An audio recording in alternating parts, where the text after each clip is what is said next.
Hey guys, good morning. At least that's what it is where I am. It is October 18th, 2025, which means I'm about to be 26 years old. That will be occurring this month. Then next month, I will be 1 year seizure free. That is really not the intent of this video. I may have something about that.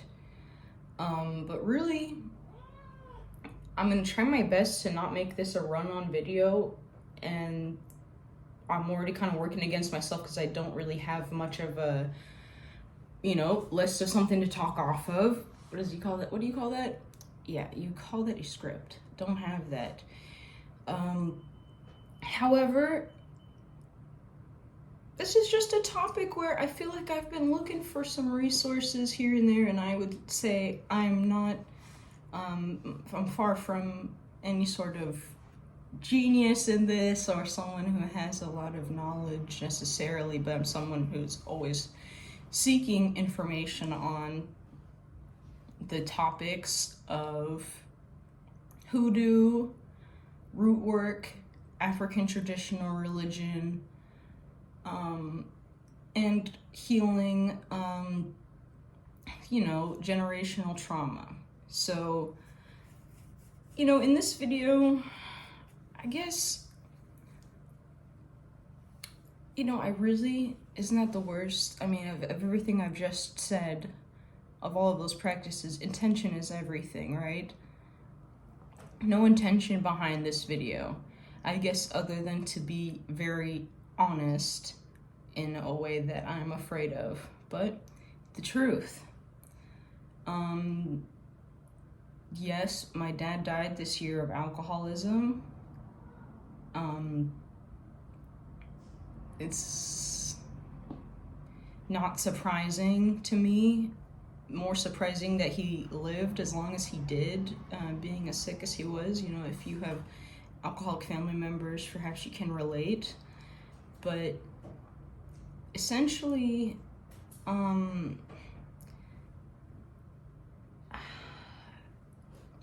with my dad being here on this earth, no matter what I did, him being a sick person, someone who had an illness, being alcoholism, I wasn't really able to come to connection with him. And of course, my cat's having all kinds of fun.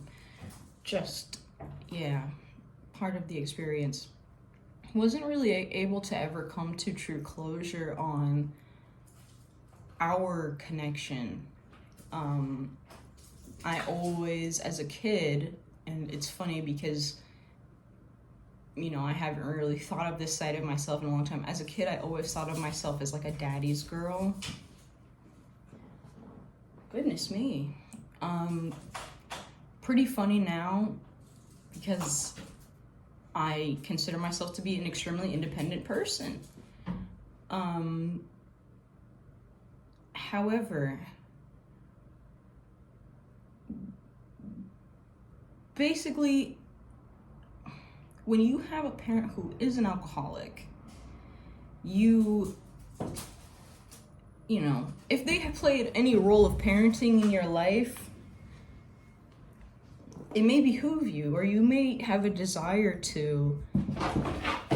Damn, my cats are hilarious today. They just missed that mount.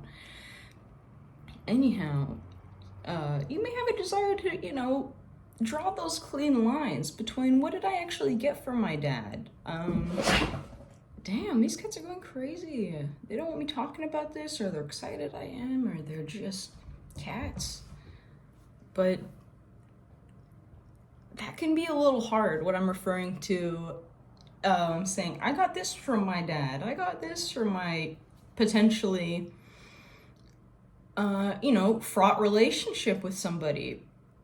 And that can be definitely difficult because once you start drawing one line, in my case, I'm like my dad in the way that we both love all genres of music. We both love all people, you know what I mean? we both have a limited sense of shame, I guess. Like, try to work against the shame for the sense of authenticity, right? For the sake of it.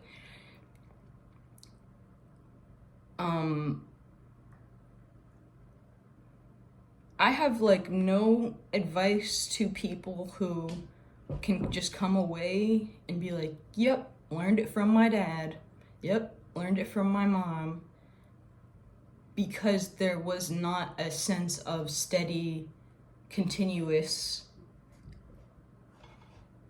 nurturing. It was some confusing lessons. So all that to say, I came away with the good and the bad. And I definitely can say that therapy does work for, at least in my experience, certain bads that you may pick up, thinking patterns and fallacies that you may fall into. It definitely can work for that.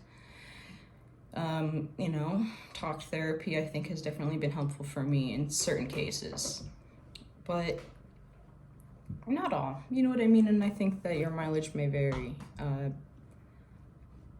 Essentially, connecting with somebody who is no longer alive, as they say in African traditional religion, as they say in many religions, an ancestor. A little bit strange to think of someone who has, just died or is still living as an ancestor. At least in my case, it's a little bit easier. Whenever I've thought about ancestor worship, I thought about something that was kind of, it's no fantasy, but of course it requires some fantasy in order to imagine what my ancestors are actually doing and living through. But when you are calling upon or invoking memories of an ancestor that you have living memory of, I would imagine that it's a lot easier for people who do not have fraught histories with those people necessarily, if you get what I'm saying. So right now, I'm at the point where, in spite of everything I may have experienced with my dad, I am invoking his spirit in my life. I'm also, as I mentioned earlier, very aware of and sometimes afraid of the negative, invocations he's brought or teachings as someone who struggled with mental illness did bring into my life. I fear that, but hey, it's natural to face those types of hardships and to get down on yourself and be like, oh, why can't I get past these patterns that he did?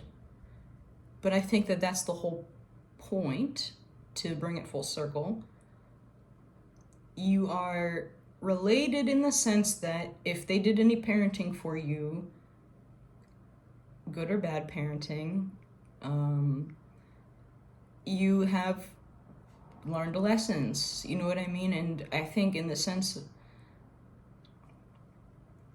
in my case, I've done some unlearning of those bad lessons. Not entirely, but I would really like to start working in the realm of enjoying positive lessons and really reframing them in that way.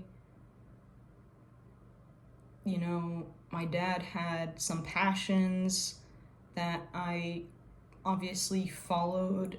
He loved music, so I play guitar and sing and all that.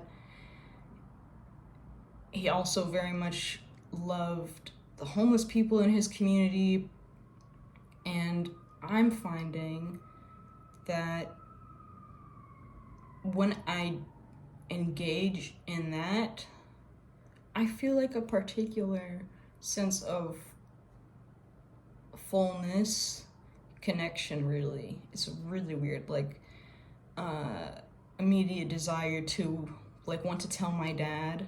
I'm not a religious person. I should have said that at the beginning.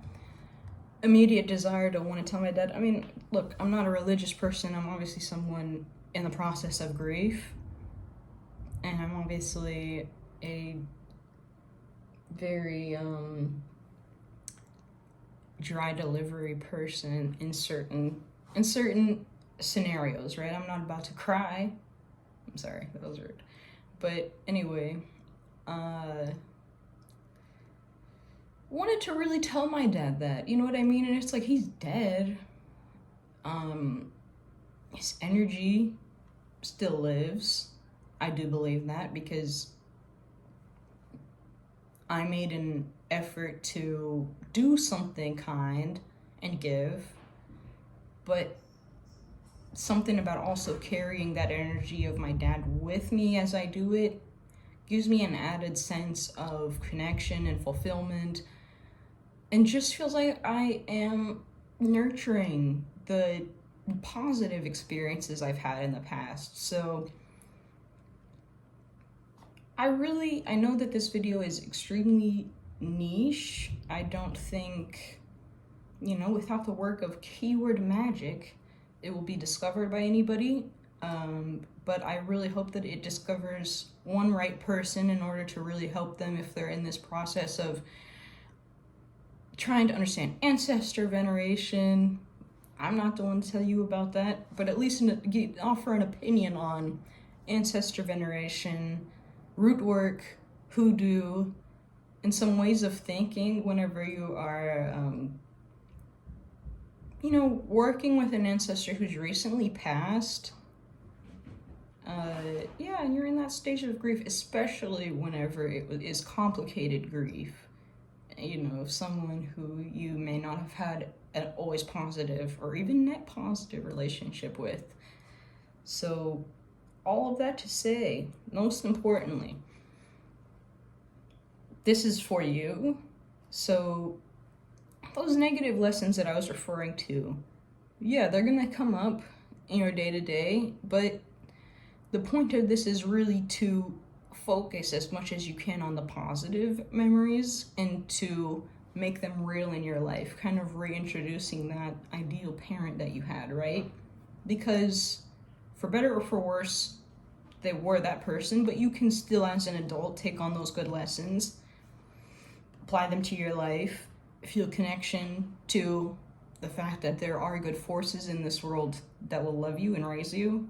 Weird, crazy, but all of that to say thank you very much for listening. I'm very appreciative for you listening to this. As you know, there was no script, so I'm not sure if I'll be doing something like this again. I know my channel is largely dedicated to epilepsy, but as I'm reaching a year seizure free, and it's sort of more like my lifestyle type of channel. Not that I'm still not daily, I still feel the effects every day of epilepsy, even though I haven't had a seizure in a year. You don't see me driving. I don't drive. I still struggle with the drinking, and it's not just because my dad was drinking, but it's because it will trigger more seizures in me. I haven't been drinking. And yeah, just other things like that. So obviously, it's kind of taken a broadening lens of what this channel will be. So stick around if that's something that interests you. Thank you very much again for checking this out.